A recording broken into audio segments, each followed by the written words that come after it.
Epstein files బహిర్గతం bill పై America అధ్యక్షుడు Donald Trump పూర్తి యూటర్న్ తీసుకున్నారు. ఇంతకు ముందు ఈ బిల్ ని తీవ్రంగా వ్యతిరేకించిన ఆయన ఇప్పుడు తన సొంత పార్టీ హౌస్ రిపబ్లికన్లను దీనికి మద్దతుగా ఇవ్వాలని కోరారు. ఒకప్పుడు తీవ్ర వ్యతిరేకత చూపించిన అదే బిల్ కి ఇప్పుడు మద్దతు ఇవ్వటం అమెరికా రాజకీయాల్లో పెద్ద ప్రకంపనలకు దారితీసింది. దాచడానికి ఏం లేదంటూ ఆయన చేసిన పోస్టుల వెనుక ఏముంది? ఎందుకు తనే వ్యతిరేకించిన బిల్లుకే ఇప్పుడు అండగా నిలవాల్సి వచ్చింది? Let's watch the story.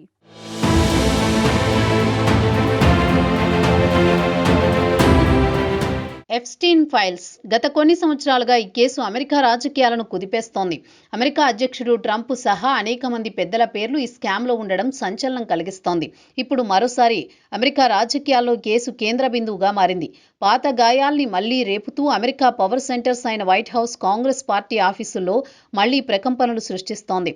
తాజాగా ట్రంప్ ఈ కేసుపై కీలక వ్యాఖ్యలు చేశారు. ఎప్స్టీన్ ఫైల్స్ ను బహిర్గతం చేయడాన్ని ఒకప్పుడు తీవ్రంగా వ్యతిరేకించిన ట్రంప్ ఇప్పుడు మద్దతు ఇవ్వడం సంచలనంగా మారింది. అంతేకాక తమ పార్టీ నేతలు కూడా దీనికి మద్దతు ఇవ్వాలని కోరారు.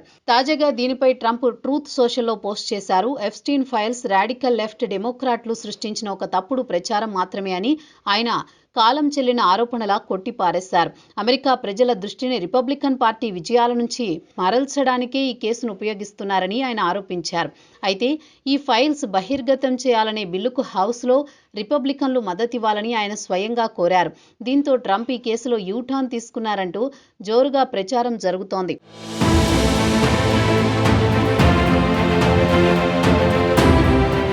అయితే మొదటి నుంచి ఈ బిల్లుపై రిపబ్లికన్ పార్టీలో భిన్న అభిప్రాయాలున్నాయి. ట్రంప్కు అత్యంత సన్నిహిత మద్దతుదారుల్లో ఒకరైన జార్జియా ప్రతినిధి మార్జోరీ టేలర్ గ్రీన్ బిల్లుకు మద్దతు ప్రకటించడంతో ఆయన ఆగ్రహించినట్టు తెలుస్తోంది. తన వర్గానికి చెందిన వారిని కూడా నియంత్రించుకోలేకపోవడం ట్రంప్ను ఇబ్బందుల్లో పడేసిందని నిపుణులు చెబుతున్నారు. అంతేకాదు బిల్లుకు గణనీయ స్థాయిలో మద్దతు రావచ్చని అంచనాలు బలపడుతుండడం కూడా ట్రంప్ యూటర్న్ తీసుకోవడానికి ప్రధాన కారణమని భావిస్తున్నారు. ఈ బిల్లుకు సొంత పార్టీ నేతలే మద్దతు ఇస్తుండటంతో తాను వ్యతిరేకంగా ఉంటే అది తనకే పెద్ద రాజకీయ నష్టంపై మారే ప్రమాదం ఉందని అనుకున్నారో ఏమో అన్న అనుమానాలు వ్యక్తమవుతున్నాయి. అయితే ఈ బిల్లుపై హౌస్లో ఈ వారం ఓటింగ్ జరగనుంది. ఎప్స్టీన్ ఫైల్స్ను ప్రజల ముందు ఉంచే బిల్లును ట్రంప్ వ్యతిరేకించినా మద్దతు బలం మాత్రం ఎక్కువే ఉంటుందనే అంచనాలు వెలువడుతున్నాయి. కనీసం 100 మంది రిపబ్లికన్లు బిల్లుకు మద్దతిచ్చే అవకాశం ఉందని కెంటకీ ప్రతినిధి థామస్ మాస్సీ తెలిపారు. ఇక కాలిఫోర్నియా ప్రతినిధి రో ఖన్నాతో కలిసి మాస్సీ గతంలో ఈ బిల్లుపై ఓటింగ్ జరిగేందుకు డిశ్చార్జ్ పిటిషన్ దాఖలు చేశారు. ఇద్దరూ వేర్వేరు సిద్ధాంతాలతో ఉన్న ఎప్స్టీన్ ఫైల్స్ ప్రజల ముందుకు రావాలన్న విషయంలో మాత్రం ఒకే అభిప్రాయానికి వచ్చారు.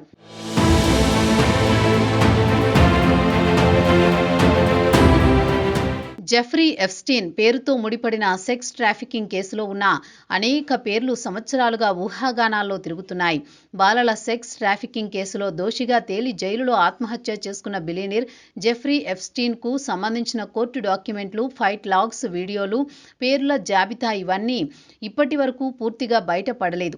ఇందులో రాజకీయ నేతలు, సినీ తారలు, ధనవంతులు, వ్యాపారవేత్తలు అనేక మంది పేర్లు ఉన్నాయి. ఇవన్నీ ఇప్పటి వరకు పూర్తిగా బయటపడలేదు. ఆ జాబితాలో ట్రంప్ పేరు కూడా గతంలో కొన్ని డాక్యుమెంట్లలో వచ్చింది. కానీ ఎప్స్టీన్తో సంబంధాలు లేవని ఆయన ఎప్పటినుంచో చెబుతున్నారు. ఈ బిల్లు పాస్ అయితే అమెరికా రాజకీయాలు, హాలీవుడ్ వ్యాపార ప్రపంచం మొత్తం తలకిందులవుతుంది. ఎందుకంటే ఆ జాబితాలో ఎవరెవరి పేర్లున్నాయో ఇప్పటి వరకు పూర్తి స్థాయిలో బయటపడలేదు. Bill Clinton, Prince Andrew, Bill Gates, Hollywood stars ఇంకా ఎందరో పేర్లు బయటపడే అవకాశం ఉందని తెలుస్తోంది. అయితే ఇందులో ట్రంప్ పేరు కూడా ఉందా లేదా? ఆయన దాయడానికి ఏమీ లేదు అంటున్నారు కాబట్టి ఆయనకు నష్టం లేదని భావిస్తున్నారా అనేది త్వరలో తేలబోతోంది.